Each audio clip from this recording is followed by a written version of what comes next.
लगभग समाप्त हो चुकी पश्चिम बंगाल की एक चावल की किस्म बंगाल कालो जीरा को लेकर एक अच्छी खबर सामने आई है। दरअसल चावल की किस्म बंगाल कालो जीरा को केंद्र सरकार के protection of plant varieties and farmers right authority के तहत रजिस्टर किया गया है। इसको लेकर विधान चंद्र कृषि विश्वविद्यालय के प्रोफेसर और पश्चिम बंगाल सरकार द्वारा फंडेड बंगाल खुशबूदार चावल प्रोजेक्ट के प्रिंसिपल इन्वेस्टिगेटर मृत्युंजय घोष कहते हैं कि ये बहुत अच्छी खबर है कि पश्चिम बंगाल का एक दुर्लभ खुशबूदार चावल बंगाल कालो जीरा सेंट्रल अथॉरिटी के साथ रजिस्टर हो गया है। घोष के मुताबिक ये गोविंद भोग, हरिनाकुरी, लाल बादशाह भोग, रधुनी पगोल और राधा तिलोक के बाद बंगाल की छठी पारंपरिक खुशबूदार चावल की किस्म है जिसे इस कैटेगरी में रजिस्टर किया गया है। बता दें कि चावल की किस्म बंगाल कालो जीरा के लिए केंद्रीय निकाय के तहत पंजीकरण को महत्वपूर्ण माना जा रहा है, क्योंकि एक बार राज्य के किसानों द्वारा किस्म पंजीकृत कर ली जाती है तो कोई भी बहुराष्ट्रीय कंपनी उस किस्म का क्लोन नहीं बना सकती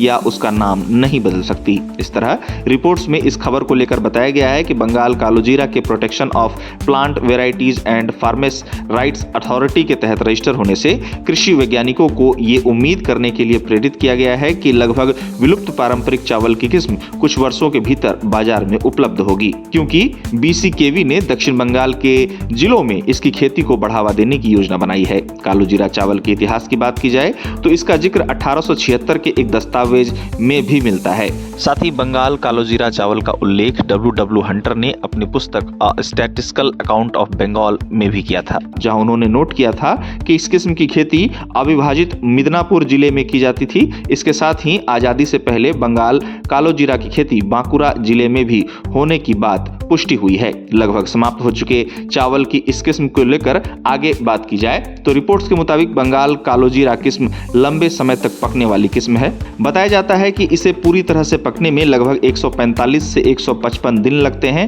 और ये एक लंबा धान का पौधा होता है। चावल की इस किस्म में काले छिलके के साथ सफेद दाने होते हैं। जहां तक इस चावल के किस्म की पैदावार की बात है तो इसकी पैदावार 2.6 से लेकर 3.2 टन प्रति हेक्टेयर बताई जाती है। गौरतलब है कि भारत में चावल की कई किस्मों की खेती की जाती है। अब लगभग समाप्त हो चुकी पश्चिम बंगाल की एक चावल की किस्म बंगाल कालो जीरा को लेकर सामने आई खबर को लेकर कृषि वैज्ञानिकों में खुशी नजर आ रही है।